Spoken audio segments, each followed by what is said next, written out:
Hey guys, welcome back to the channel. So today I was working on sawing a couple white oak logs for a customer, just custom sawing them to their dimensions. Should have been a pretty straightforward hour and a half, 2 hour long job, right? Nothing to it. No.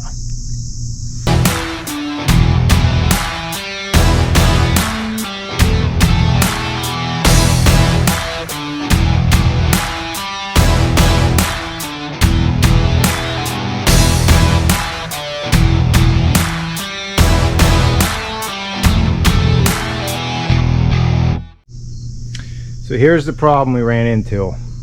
For those of you that know, metal. Of course, it's on the last face of this log. It's a pretty nice looking log. No signs of blue stain on the end or the edges. And if you don't know, iron reacts with oak and walnut and it'll cause this blue stain when there's metal in it. And it's not 100% guarantee that you'll always see the blue stain, but if you see the blue stain, it's metal. Now, unfortunately, the board above this that I had cut through, no blue, and there was no blue on the other three faces of the log, so at that point you think, oh, I'm home free. Cruising along sawing, bam. Stopped that blade dead in its tracks. It was mangled up. I ended up just cutting it off. And then, you know, brilliant idea. Let's take the chainsaw, cut off in front here, see if we can peel this back and find the metal. Don't want to hit something with the chainsaw blade. So now I'm out a bandsaw blade, a chainsaw blade, and there's still metal in here. So what do we do now? Well, like I said, this is a custom sawing order. These aren't my logs. So I already went and replaced the blade on the mill. I actually took an old blade off the dull blade rack that I have and put that back on because I know it's the last blade I took off. I know it wasn't totally shot. It was still cutting. I just wanted to start with a fresh blade for this job. So I replaced it, but it still is usable. So I put that on and we're going to give this another shot. I figure no sense putting a brand new blade on if there's a chance of hitting another nail. So I'm at least gonna try to use this blade that I got some life out of. But where do we go from here? A lot of times I'll try to pop this off to get in front of the nail and then try to pull out whatever's in there. Like I said, I already scrapped one chainsaw blade, so I'm not doing that. I'm thinking, since I have some metal showing here and I hit it here, most of the time there's a little piece there, a little fleck. Most of the time, you know, you're talking nails, you're talking 3.5 inches. I'm just gonna gamble here. I'm just gonna come down, I don't know, 2 inches. We're gonna give it a shot. Hopefully we're clear. If we're clear there, then 90% chance we're good the rest of this log, since I already opened up the other three faces and they're clear. If I hit metal again, well, then we have to make a phone call to the customer and decide how many blades he wants to put into this. If he wants to kick this one to the side. Problem is that next log is definitely a butt log, and you guys that saw know butt logs are your most likely to have nails. And that little thing there is an upper log, so that one's probably safe, but as you can see, you're not going to get your nicest lumber out of that. Your nicest lumber sits right there, and these didn't show blue on the end, so I thought this would be a safe bet. So let's get the mill fired up. I'll set you up here and you're going to find out at the exact same time I do if we're home free or if we're down another blade.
So this has not gone too well for us here.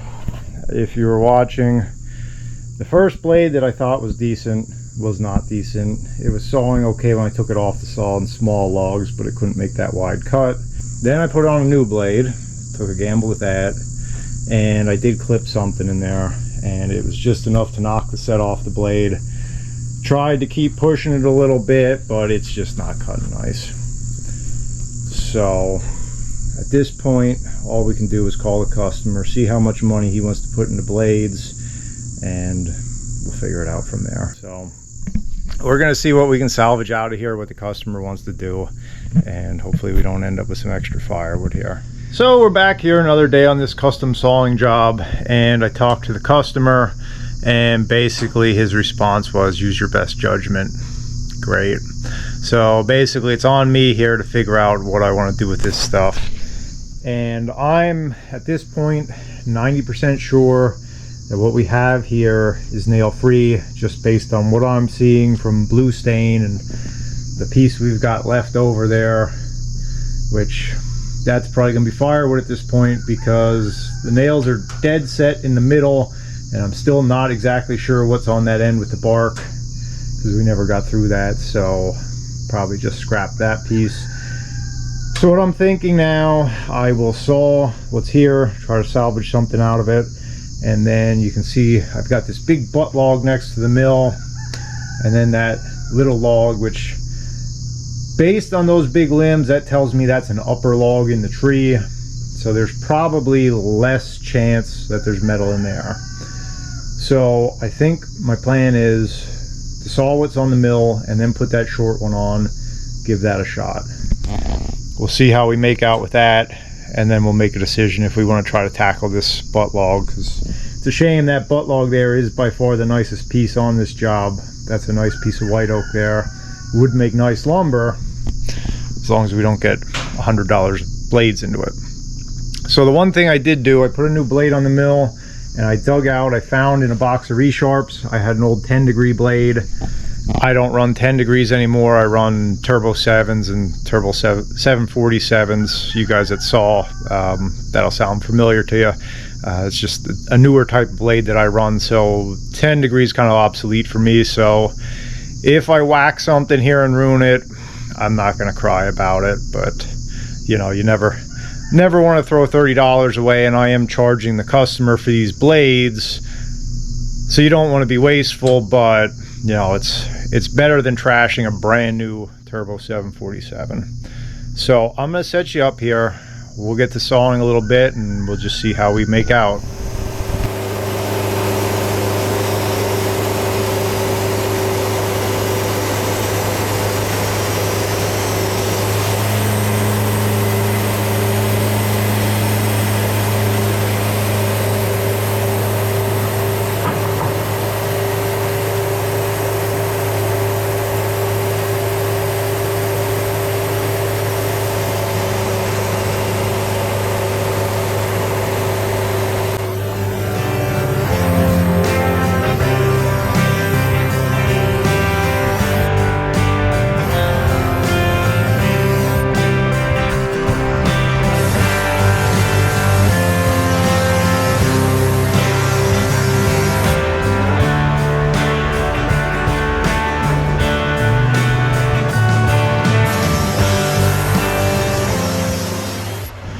Well, we made it through. We finished those two cants, and we finished that small log and didn't hit anything, so that's a win. So we're getting something out of this job. All that's left is that big boy there. Do you guys feel like gambling? Pretty much up to me at this point. The customer said use my discretion. Well, to be honest with you, in my experience, the butt logs are the most likely to hit metal, but it's such a nice log. Yes, I'm charging the customer for the blades, but I'm also fair. I think I might take a shot at this, and we might work out a deal. If I screw up and hit metal, well, we'll just see what the situation is. We'll see if we got anything out of it or not. But I'm not gonna shoot totally in the dark. I am gonna wand it with a metal detector. I know I've had a lot of people ask me over the years, well, why don't you metal detector logs first to see if there's anything in them. I found it's very inconsistent, to the point it's not really practical to wand every log that I saw. It just, you'll catch stuff sometimes, other times you won't. You'll get false signals, and it just seems to be not worth the time you invest into it. So in this case, since we have a special situation here, I'm going to try it, and certainly if I trigger something, well, that might change my mind here, but just because I don't trigger the metal detector doesn't mean we're home free. So I don't know, let's fire it up, see if it's been a while, see if I even remember how to use this. Now, of course, we are right here at the mill, so I have to be careful with that. I might end up having to roll this thing back out into the yard. See, and this is the problem. You don't know, there's some mud on this. You don't know, and we're right over the log arm there. So I may have to just move this out into the dirt and do it. So I might try to wand this here, see what happens. And irregardless of that, I am all stacked up here with the last log. I got some boards to edge, some boards to stack, and I gotta turn this darn metal detector off so it's not beeping at you. Come on.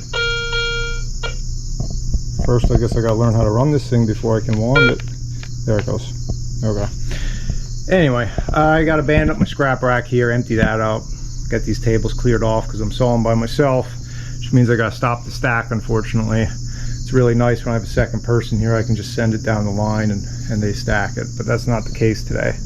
So I'm gonna get this stuff cleaned up, gonna wand that, and see what we come up with.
Really no good way to do this. It's certainly not a fun job, but I find a hatchet, a chisel, and a vice grip probably get you done the quickest.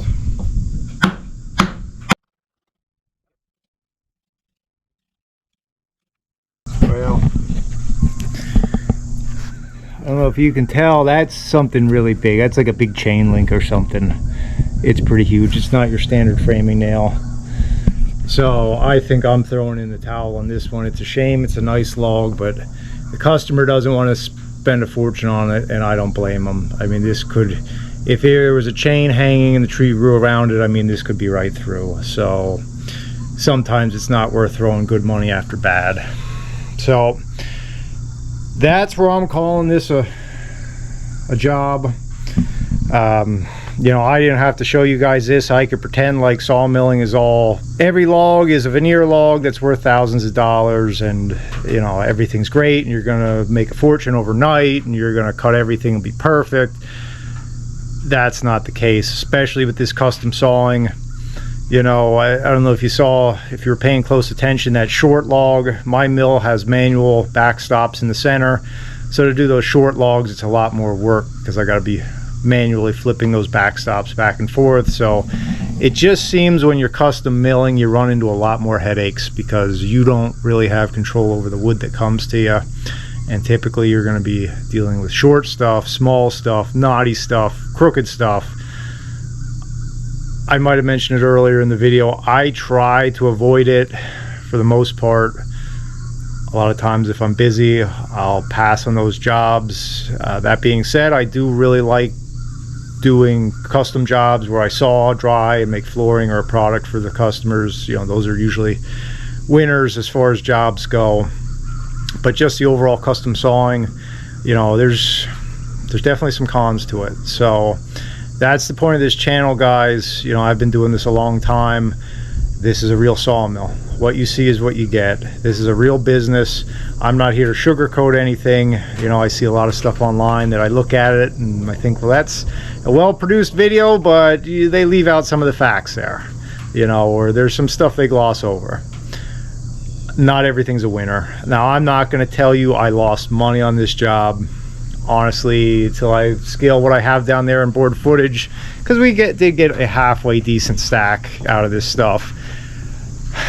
I'll probably be even to slightly ahead. You know, obviously those blades I charge the customer, so that's a wash, but the stuff with the dark ends there on top, that's what we ended up getting out of it. It's okay lumber for what it is. You know, I should have had a lot more. And in full disclosure, because I'm sure somebody in the comments will ask, I charge by the board foot when I custom saw. I know there's a lot of people out there thinking we should just charge by the hour, and then this isn't your problem. Whatever time you spend fooling around with the logs, you know, is on the customer. That's very valid. You know, that's a good way to do it. That could be a whole nother video in and of itself. I know everybody does it different. Everybody's different. Market is different. Their business is different. I have my reasons for charging by the board foot. Quite honestly, if I would have been able to recover all this wood at my normal sawing rate, you know, I know how much I would have had into it. I would have made more money than I could have charged by the hour. So, you know, it's 6 of one, half dozen of the other, and I see the arguments for both sides, but you know, this is a real sawing job, and I just thought I'd share it with you guys, and you know, hopefully we'll have some better luck on the next one. So I'll catch you later.